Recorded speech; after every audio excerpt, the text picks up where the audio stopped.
Hello, welcome back to the Brendan O'Neill Show with me, Brendan O'Neill, and my special guest this week, Mchangama. Jakub, welcome to the show. Thank you, Brendan. It's great to have you back on. We've spoken before. Last time we talked was in relation to your excellent book, Free Speech, A History from Socrates to Social Media. And many listeners will be familiar with your sterling work in defense of freedom of speech as one of the great virtues of a civilized society.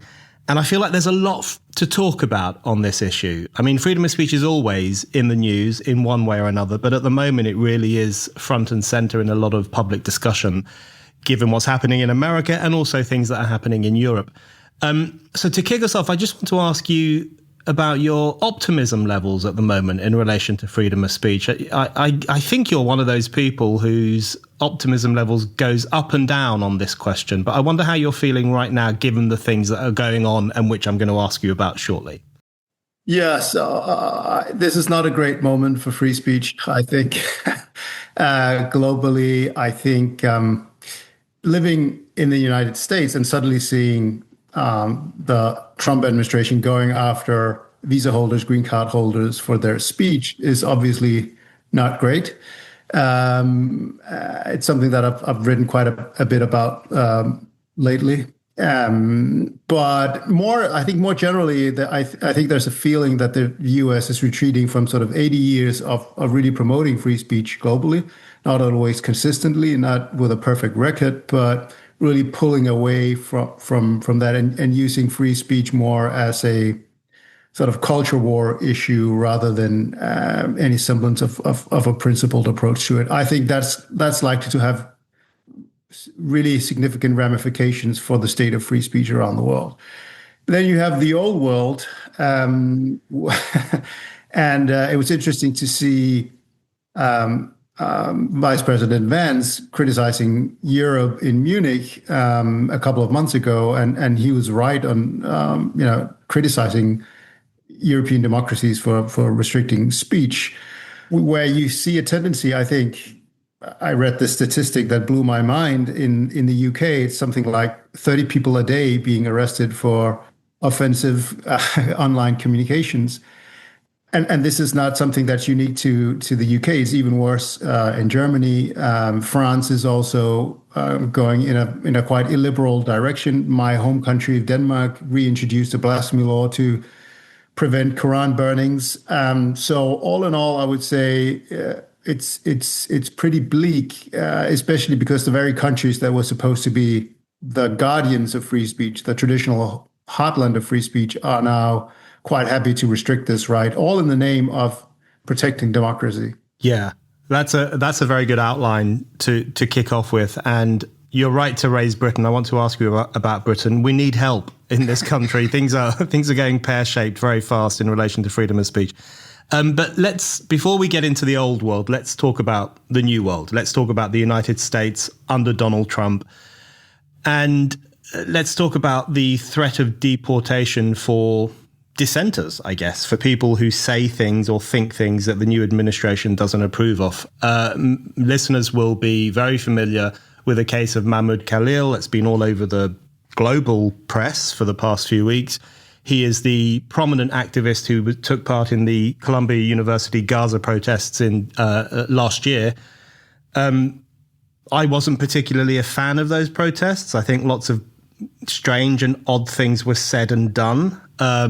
Having said that, I think the crusade to punish the people who took part in them, and even possibly in his case, to deport them from the country, is incredibly worrying. What have you made of that case and similar cases in the US in relation to deporting people potentially? Yeah, and there's an even more egregious case, I think, with a PhD student from Tufts University who her only offense, quote unquote, seems to be writing a pretty bland op-ed in a student newspaper, sort of calling for her Tufts University to essentially boycott, divest Israel, which is really common fare on most universities, U.S. universities these days. And of course, you can agree or disagree with that position, but that arresting and deporting someone like that in scenes that were a bit reminiscent of Turkey, really. ICE agents arresting her on the streets in broad daylight is quite frightening. And we've seen the administration saying they're using AI to scour social media of foreigners, especially students in the country. I think more than 300 people have had their visas revoked. They may not all be due to speech issues, because there's no transparency, and the administration is not really giving straight up answers and clarifications on where they draw the limit. Essentially, they're using a McCarthy era law, which, among other things, allows Marco Rubio, the Secretary of State, to deport anyone where he is, if he feels that there's a reasonable ground for them to, I think, threaten important foreign policy interests of the United States. And if threatening the foreign policy interests of the United States, if writing a student op-ed in a student newspaper threatens the foreign policy interests of the U.S., then you can imagine a lot of speech that would threaten the interest. And what I hear from a lot of other non-citizens who live in this country, many of us who came to the United States because of free speech. I would not have set up a think tank dedicated to global free expression if it wasn't because of the very robust civil libertarian approach to free speech under the First Amendment. But lots of people are now thinking, what can we say? Lots of people are self-censoring. I speak to people who work in public policy think tanks. They now travel with burner phones. They have, immigration lawyers and speech dial. People are clamoring to have their, bylines removed from articles. They scrub their social media feeds. That's not a great look for a country that, has long branded itself as committed to free speech exceptionalism. Yeah, quite right. And you wrote an excellent piece on this very question and on the issue of the Department of Homeland Security, saying that they will be screening essentially the social media feeds and the output of people who are seeking permanent residence in the US or aspiring to move to the US, or aliens in the country, to see if they have said anything that might be supportive of, and there's a pretty broad definition, anti-Semitic terrorism, anti-Semitic organizations, anti-Semitic activity, or there's a very broad leeway in relation to any kind of commentary that might threaten American foreign policy in some way. Yeah, and they've also said, but at various times they've also said, if you hate American values or institutions, and I mean, what does that mean?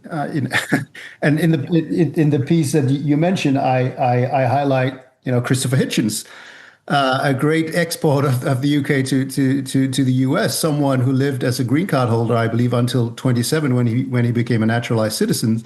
And he certainly did not hold back on criticizing US foreign policy or skewering various US presidents. And no one, I think, no one suggested that, he should pay the price of deportation for that. He was celebrated, even if many disagreed with him. So I think it's a really weird moment. That's right. And, you mentioned that Christopher Hitchens referred to Reagan as a liar and a trickster. He called Clinton corrupt and selfish. I mean, he was famous for not holding back, even when it came to the leaders of the country that he'd adopted. But I wanted to ask you on that very question and your own position as someone in the US who's works in the field of freedom of speech. Most people would accept that if there were an alien in the US who was actively undermining American foreign policy in some way, in a meaningful way, I think most people would accept that there might have to be questions asked about that person. But we are really, in some of these cases, we are very much talking about ideas. We're very much talking about the right to dissent from political thinking in the US, government thinking, the ideals of foreign policy. And when America punishes the dissent of foreigners in America, that's a real problem for the culture of free speech more broadly, isn't it? Yeah, I completely agree. If Mahmoud Khalil, if the government was to say, listen, we have the receipts, he has been communicating with official Hamas operatives. They have been instructing him to carry out these protests. They have been giving him talking points. He has received funding from Hamas operatives. Then, okay, that's a very different case. Then, it could be material support for terrorism. The standard in the US for when you can punish speech is incredibly high. So it's incitement to imminent lawless action that is also likely to produce such results. And I think there have been cases of that, by the way, where Jewish students have been subject to threats, violence, intimidation, and harassment that would not be protected by the First Amendment. But the government has not made any compelling case from what I have seen that this is the case in the specific case of Mahmoud Khalil. So in that sense, it seems to me that, yes, the government is very much seeking actively to punish ideas that it disfavors. And what I think is, there's always, free speech hypocrisy is probably, it's a feature, not a bug of human nature, but it's quite incredible to see so many on the conservative side who have said, the culture of free speech is really important. Yes, we recognize that Harvard and Columbia are private institutions. They're not bound by the First Amendment, so they don't have to protect free speech, but they should, and they're doing a horrible job. Now suddenly they're saying, well, if the government punishes students for their speech by deporting them, that's not protected by the First Amendment, and it's not even a problem in terms of free speech. And by the way, if you come into this country, exercising free speech is a privilege, and if we don't like you, you can get the fuck out. That's essentially the vibe on large parts of the right. I think that's incredibly deeply surprising to me. It's not surprising to me that there are some people who will take this position, but it's surprising to me that the upper echelons of the American government with large, seemingly popular support is taking this position. Starting a business is incredibly rewarding. You have basically infinite freedom to take your very own project in whatever direction you want. But starting and running a business isn't exactly easy. When you're the boss, everything lands on your plate. That's why millions of entrepreneurs are turning to Shopify, a powerful tool that helps lighten the load and streamline the process. Shopify is the commerce platform improving millions of businesses around the world, from brands just getting started to household names like Mattel and Gymshark. Shopify understands that the hardest part of starting a small business is often just getting off the ground. That's why it gives you a built-in design studio packed with hundreds of customizable templates, so you can launch a store that feels like your brand right from day one. Shopify's suite of AI tools makes it easy to write product descriptions and attention-grabbing headlines. And when it comes to spreading the word, you're covered. Shopify helps you build email and social media campaigns so your business shows up wherever your customers do. And that's not all. One of Shopify's biggest strengths is its know-how. Whether it's handling returns, managing shipping, or keeping track of inventory, Shopify supports you at every turn. If you're ready to sell, you're ready for Shopify. Turn your big business idea into with Shopify on your side. Sign up for your £1 per month trial period and start selling today at shopify.co.uk/Brendan. That's shopify.co.uk/Brendan to start selling today. Yeah, it's surprising. It's shocking. It's incredibly frustrating. I feel often like I'm banging my head against a brick wall trying to explain to people that if you're not consistent on free speech, then it's not free speech. I mean, that's the point that you make very often, and I try to make too.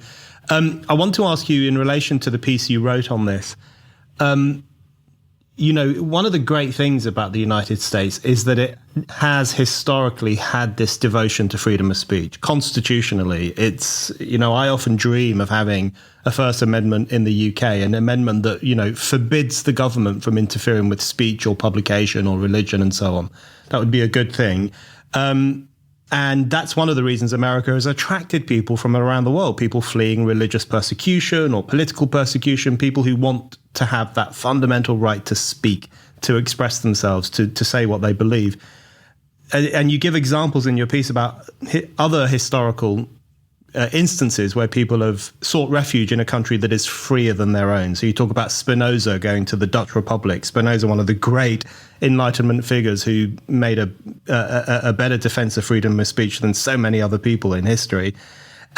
Just talk a little bit about the role that those kind of nations have played historically in allowing dissenters, instead of kicking dissenters out, actually allowing them to come so that they can speak their minds.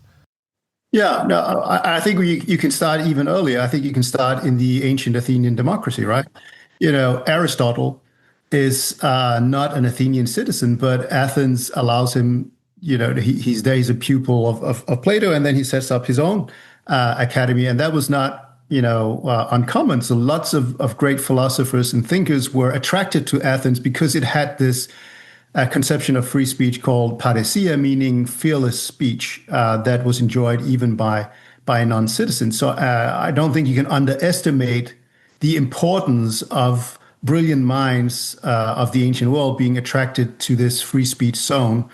What would Western philosophy look like if that had not been the case? And I think the Dutch Republic is another great example. It opened up its doors to Jews fleeing from Inquisition in Portugal. Particularly, it opened up to French Huguenots, Protestants fleeing persecution from France. Even John Locke spent time in the Dutch Republic, writing celebrated works there. And it became the printing house of Europe. It became this place where lots of daring free thinkers who said things that were outrageous in their homelands and most other places in Europe. And it became this cauldron of intellectual daring ideas that had an outsized impact, I think, on sort of the early Enlightenment. So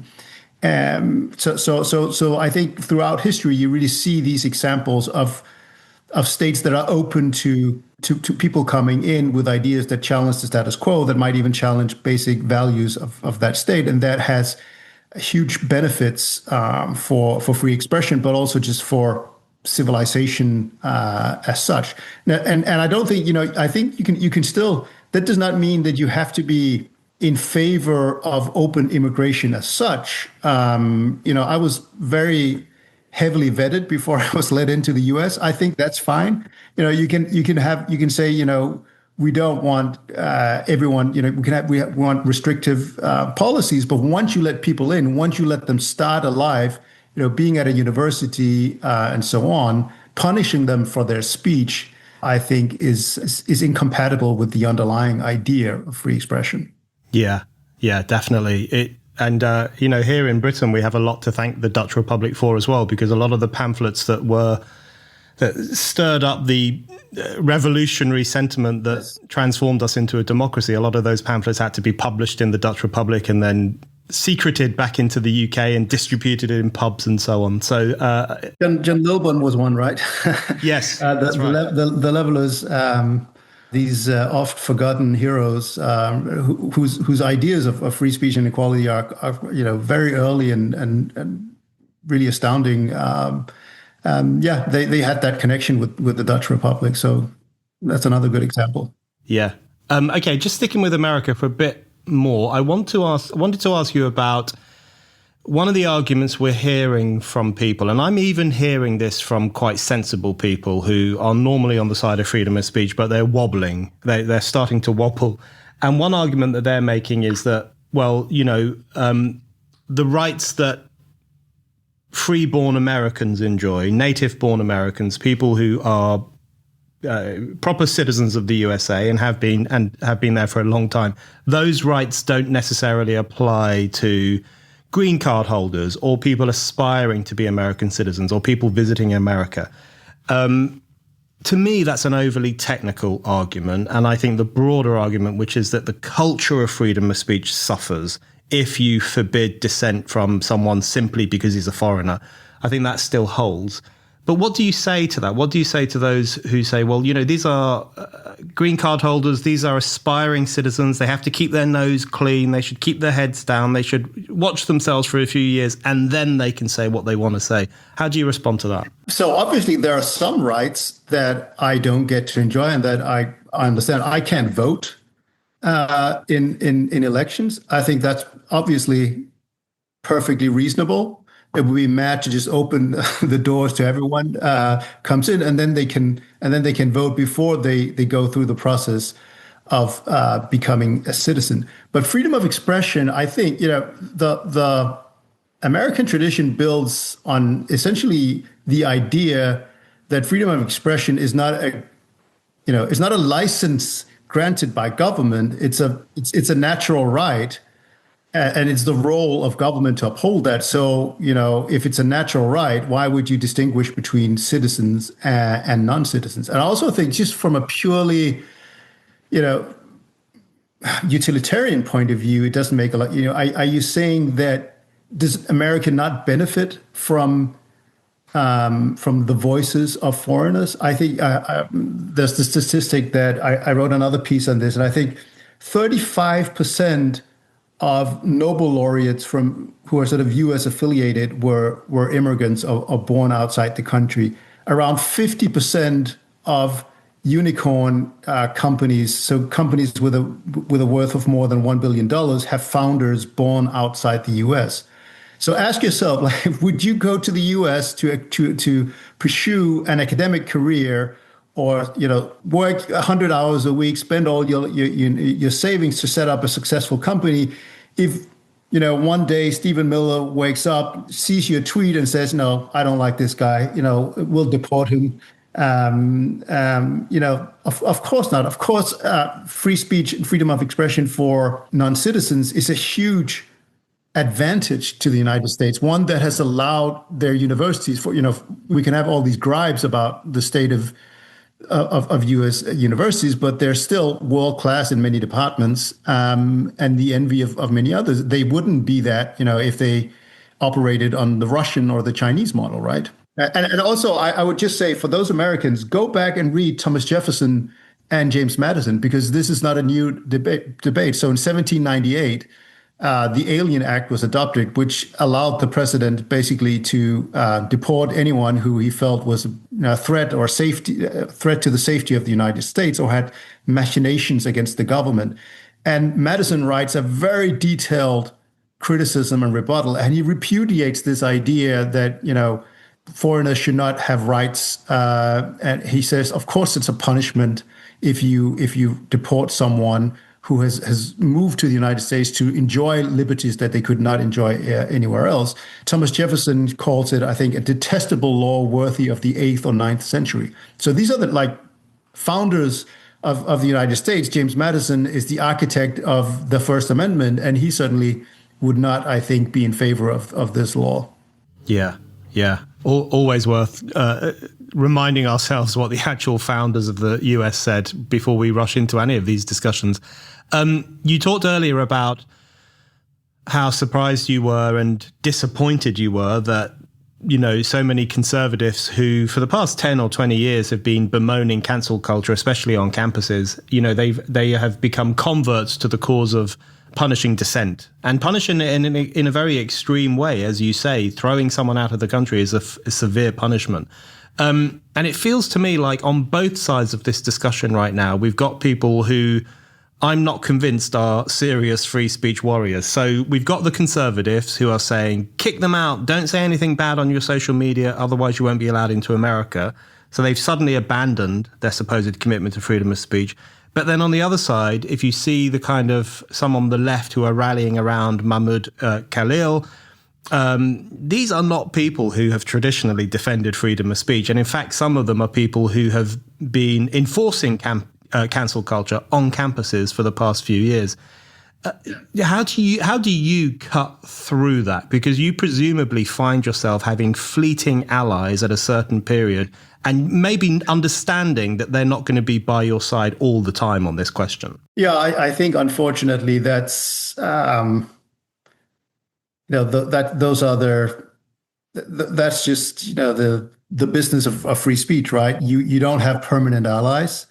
You can try and expand the base as best you can by hopefully providing persuasive arguments, by building a free speech movement that tries to transcend political differences. But I think there's always this temptation for people to rally around free speech when it support your underlying ideology. And we see that, it's really, up until 5 minutes ago, it was high fashion among people on the left, also First Amendment experts, to sort of say, well, the First Amendment is out of control, or the First Amendment entrenches white supremacist male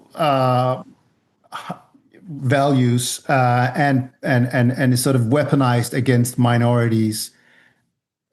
A view which, in my opinion, is entirely at odds with the development of the First Amendment, especially in the 20th century. But that was the case that they made, that minority groups needed protection, and the free speech was essentially just a ploy to be used by powerful white males to silence the powerless.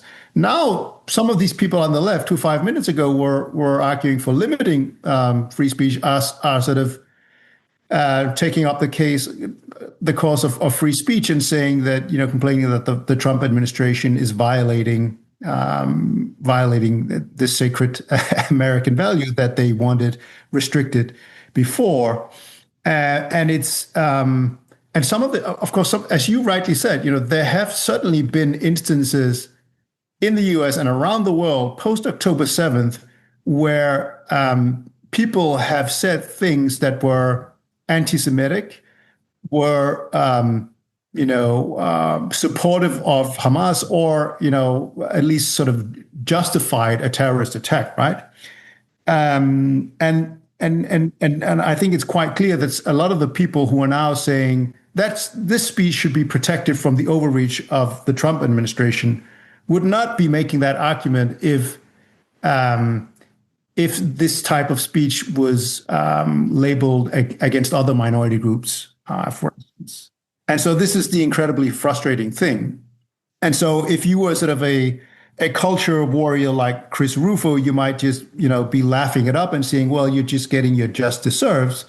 But I don't think that's a very constructive way to go about preserving free speech.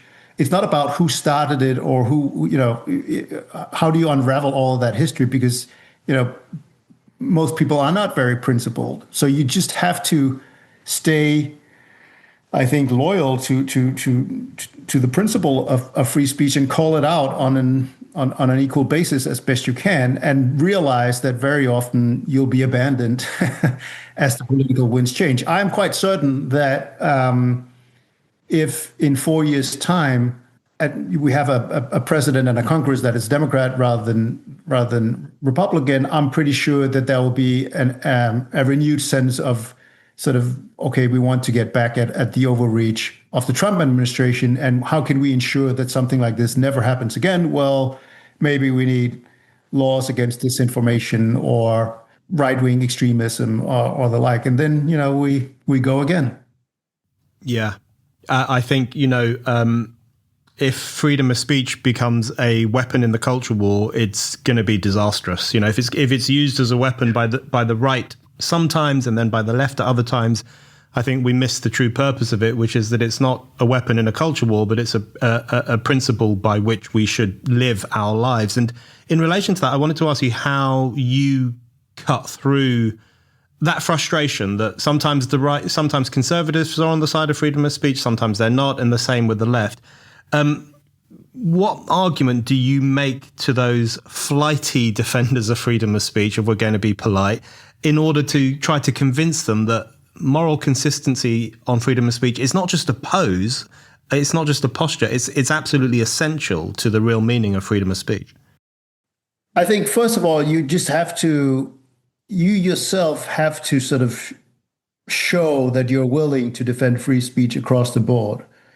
So I think that's step one. If you're not yourself credible, and if you yourself have sort of ideological red lines or sort of taboos or double standards, then you really have no standing. Then secondly, of course, you can be a little bit strategic. So I often, when I speak to sort of more liberal leftist groups, I will talk about the essential role that free speech has played for minorities, the civil rights movement, someone like Frederick Douglass, and so on. And I think you could, maybe with conservatives, if you use Jefferson and Madison, that is something that might appeal to people who are sort of more traditional conservatives, at least. This new brand of conservatives, I'm not sure that that principle really cuts that deep. But I don't know any other way than being principled and consistent yourself, arguing in good faith, and showing that you're willing to stand up for them when they're on the receiving side. Maybe there are better ways to go about it. I hope so, because it's not exactly like the current free speech movement, such as it is like a massively popular one, I would say. But that's my best bet, really. Yeah, it's a shame that people who live the truth of freedom of speech are few and far between at the moment. I mean, there's you, of course. We do it at Spiked. We defend freedom of speech for everyone, regardless of what they say. Our friends at Fire do it brilliantly as well. Yeah. You know, that kind of consistency is just so important. And acting it out in the world by defending everyone's speech, regardless of whether you like it or dislike it, is so important. And I think, especially, obviously, even though you and I might call ourselves consistent and principled free speech defenders, we still have our biases. We still have, positions on various issues. And I think a good way to train yourself to be consistent is to really speak out when you're most tempted to compromise your principles, and speak out for the rights of people who you really dislike, and where you sort of have almost convinced yourself that, maybe there's a slight exception here, because human beings are really good at coming up with these convincing justifications for why free speech does not apply to those we disagree with. So training yourself to defy that temptation, I think, is essential. Yeah, freedom for the thought that we hate. What happened to those brilliant slogans from the not too distant past, in fact? Well, I think you're right that I have to say that Fire, where I'm also a senior fellow, have I think gotten recognition because they were often maligned as sort of a conservative group, and I think they've shown that they are consistent and principled. We try, the Future Free Speech that I run here, try to do the same thing, and I think that's and maybe the recognition will typically, I think some time has to pass, and then when you look back at a special, at a period of time where tensions were high, you try to make sense of it all, and hopefully there will be some lessons that will say, well, the positions that this group took has been borne out by time, but it might not be sort of values or lessons that crystallize until a certain time has elapsed. Hi, it's Brendan here. I just wanted to remind you that you can still buy my latest book. It's called After the Pogrom, 7th of October, Israel and the Crisis of Civilization, and it's available right now from Amazon. I'm really proud of this book. It is an unflinching account of how the West failed the moral test of 7th of October 2023, which of course is the day that Hamas and other militants invaded Israel and unleashed barbarism. The book documents in pretty chilling detail how activists, academics, and others in the West ended up making excuses for Hamas's violence, ended up taking the side of the pogromists against the pogrom's victims, and ended up, in the process, turning their backs on the values of civilization. The book is fundamentally a call to arms for Western civilization. It makes the case for restoring Enlightenment values and standing with Israel while it's under attack by radical Islamists. I don't know if an author is allowed to describe his own book as essential reading, but I really do think it's essential reading. It's called After the Pogrom, 7th of October, Israel and the Crisis of Civilization, and you can get your copy right now from Amazon. Yeah, exactly. We patiently await the favor of posterity. That will shine on us one day, I'm sure. I want to ask you now about the old world and Europe, a place both you and I are from. And I want to talk to you about, to kick off with, how the old world is becoming the really old world in relation to clampdowns on supposedly blasphemous speech. You mentioned Denmark and the whole discussion about burning Korans. there's discussions around that in Sweden as well, of course. And in the UK, there are moves by the Labour government to bring in a new definition of Islamophobia, which wouldn't be a law, but it would influence public institutions and public bodies and lead to a chilling of discussion around Islam and even radical Islam and so on. This is a threat to free speech that never seems to go away. In one way or another, there is always these discussions about the supposed problem of Islamophobia and what must be done about it. What do you make of where that is at the moment, that discussion? Yeah, it's in a dark place. I think it was highly symbolic when the Danish government in 2023 caved in.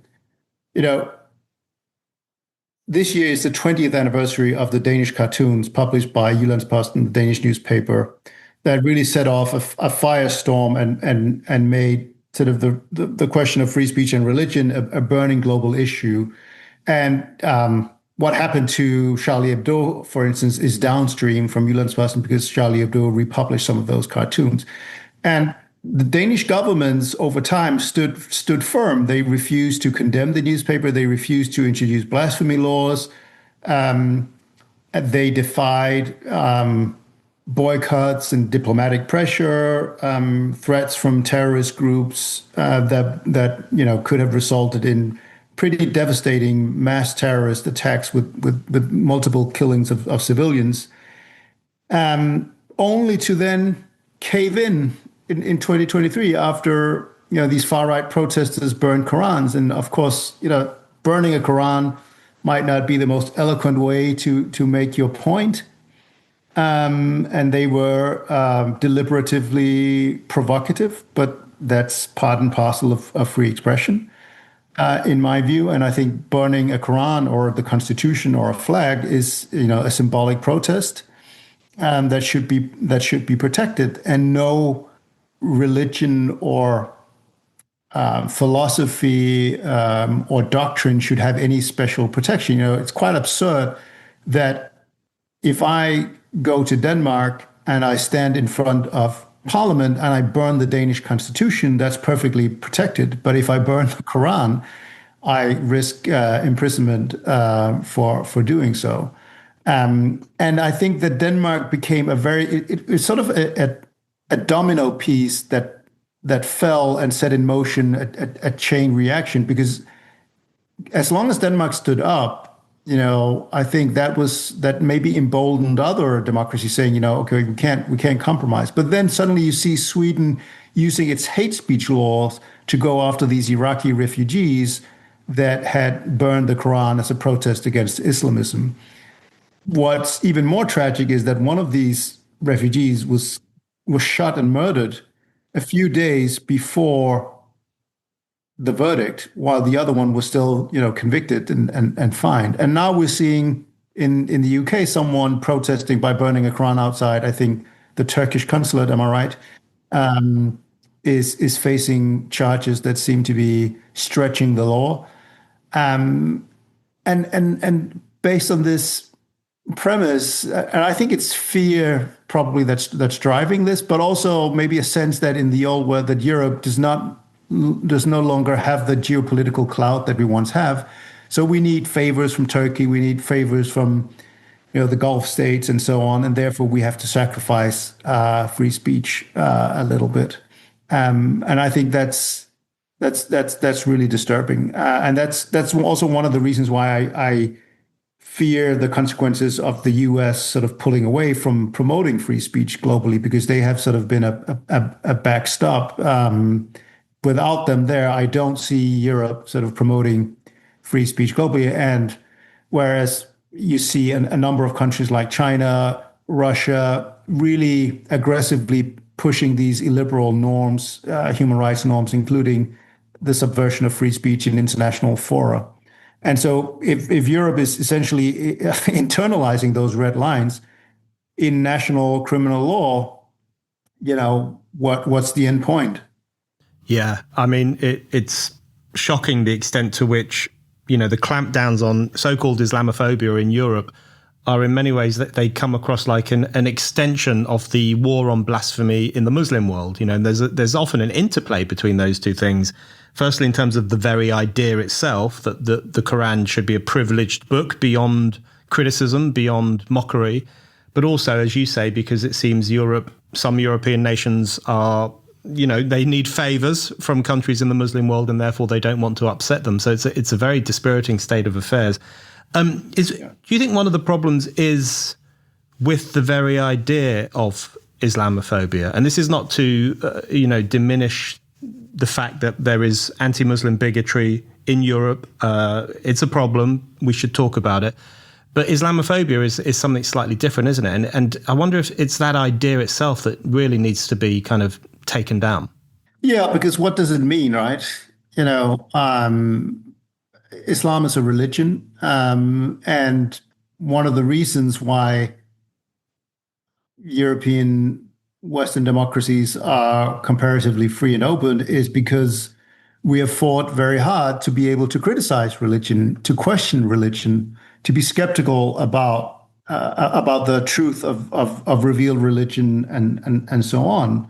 And so to introduce this idea that somehow a religion needs specific deference goes against hundreds of years of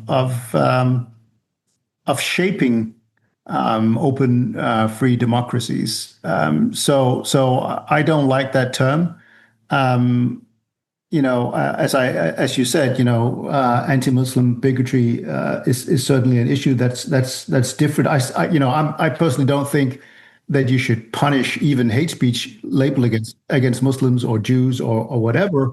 But I recognize a difference between someone vehemently criticizing the religion of Islam and someone accusing all Muslims of being terrorists, for instance.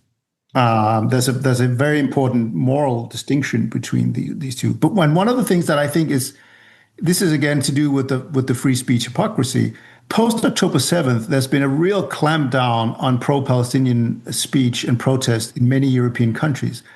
Really, really disturbing degrees to which people are being prosecuted and so on for pro-Palestinian speech. But very often, some of those who are saying, Western countries are hypocrites and so on, are people who 5 minutes ago were insisting that you can't poke fun of the Prophet Muhammad, for instance. And so this is again one of those where no one can seize the value of being principled. And it's something that I've made this argument so many times to Muslims when I've been debating these issues. You're a minority in Europe. If you argue for limits on free speech, they will be decided and determined by a majority. That majority might one day be a majority that has different ideas than you. They might even try to punish you. But that just has not made headway at all. So it's sort of the worst of both worlds, right?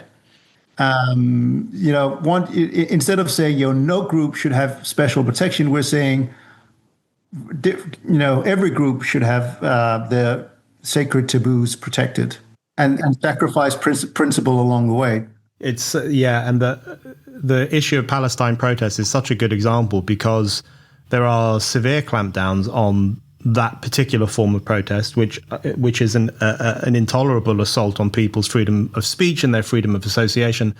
But as you say, the other thing that a lot of those people complaining now about the clampdown on their freedom of speech, they are also often active supporters of the boycott, divestment and sanctions movement, which is very often not just a movement to prevent Western countries from importing Israeli stuff, but even from allowing Israeli art and books and dance troupes and actors and all sorts of people from coming over to perform. So it has this really incredibly censorious element to it as well.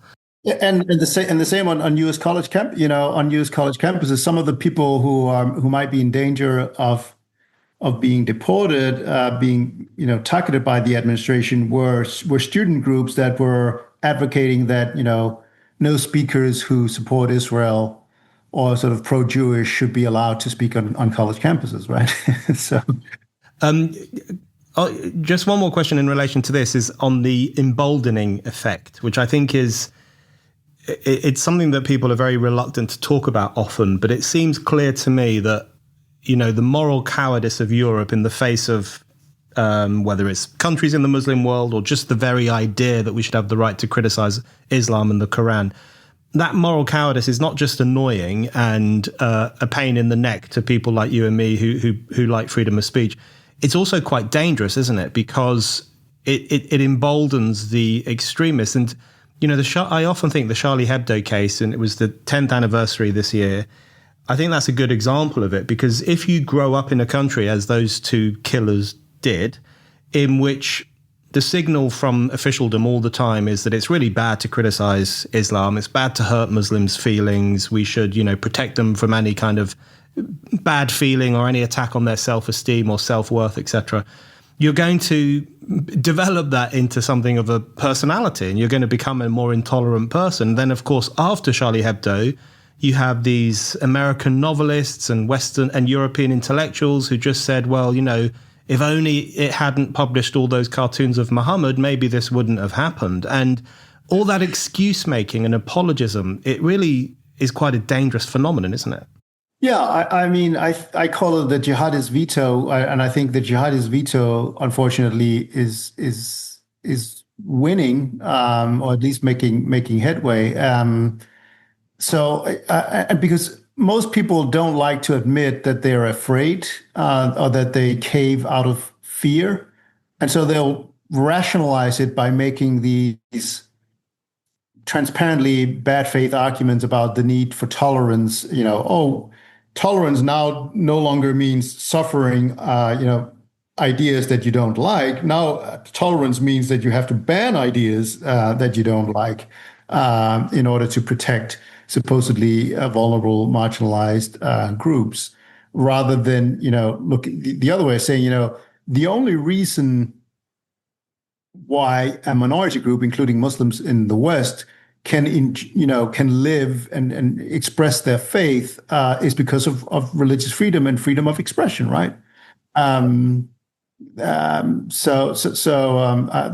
this great video by Shiraz Maher, who used to be a member of Hizb ut-Tahrir in the UK, and he talks about this epiphany he had when he was protesting with Hizb ut-Tahrir in London, with their black flags and so on. And suddenly it dawned on him that, I'm expressing my, I'm using the rights guaranteed in the UK to free speech and assembly.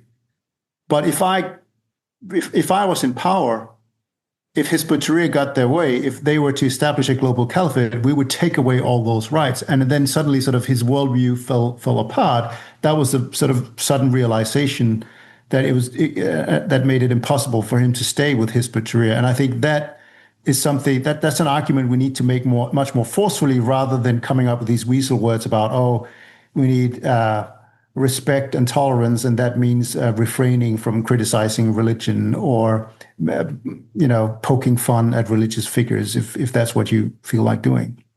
Yeah.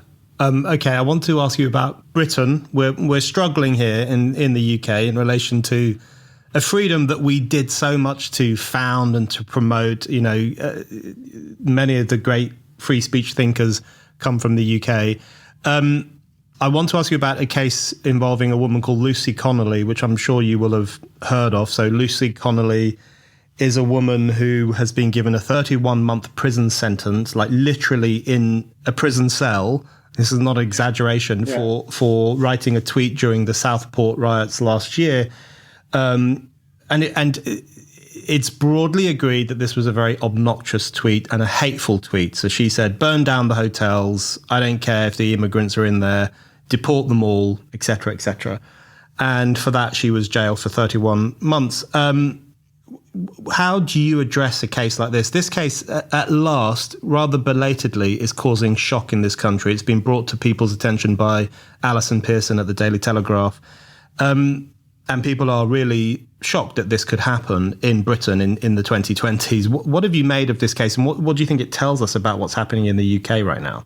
Yeah, so, just on principle, this would be a case that would not reach the threshold that I would prefer. I don't think it would constitute incitement to imminent lawless action if we were to use sort of the First Amendment standard. I also think that she deleted her comment, right? It is obviously an obnoxious one and an extremely insensitive and one that, in the abstract, seems to suggest that she's fine with the death of innocents.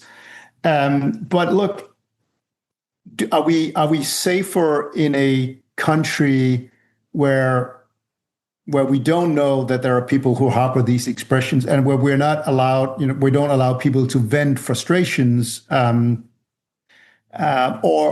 I don't think so. I'm someone who I'd rather know that there are people who hold intolerant views.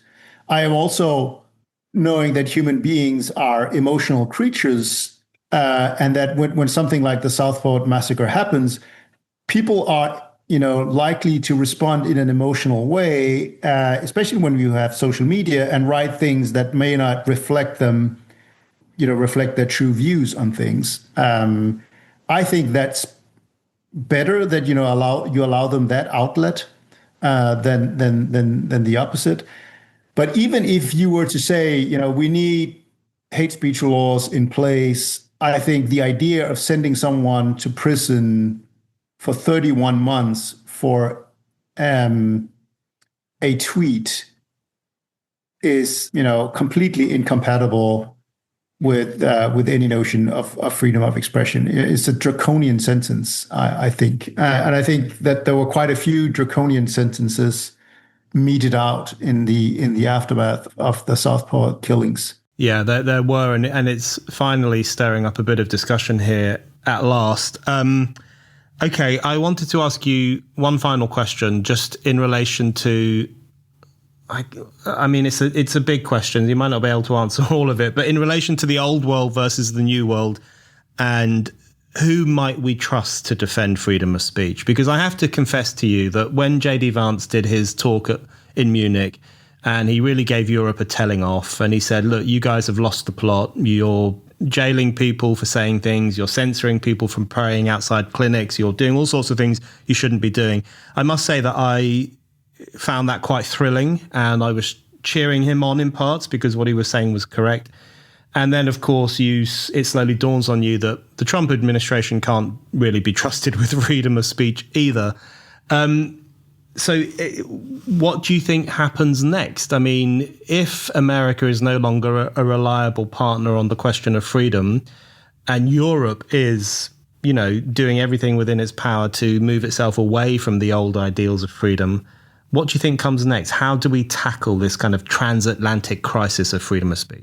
Well, I still think that in the US, you have seen protests, huge debates about the Trump administration's crackdown on free speech. I think it would be I don't think you would see the same popular resistance in Europe. Someone like Mahmoud Khalil, it's quite astounding, actually, that there are so many people who are demonstrating. You have politicians getting involved. I don't necessarily think that would happen in Europe. I don't see a lot of popular resistance against the steady erosion of free speech in Europe. So that sort of makes me think that the US might still be the best bet, and that the Americans, even if, my organization has measured attitudes towards free speech in 33 countries around the world, and we saw that American attitudes in general sort of dropped, or the support for free speech dropped. But I still think that there's more of an attachment to free speech among Americans than Europeans, and that they are more jealous of free speech when it's being encroached upon by the government. So maybe there will be this backlash, and that might be sort of the silver lining of all this, is that very often free speech is strengthened on the basis of overreach, of crackdowns, and where people realize that, no, we can't take it for granted. We thought we could take free speech for granted, but now we see that it is the instrument that is being used to take away our rights more broadly, and therefore we have to galvanize support for free speech. So that would be the silver lining. If that is that likely to happen in Europe? I'm not seeing any clear signs of that, I would say, but I would love for the UK to rekindle its commitment to free speech. Jakob, thank you very much. Thank you.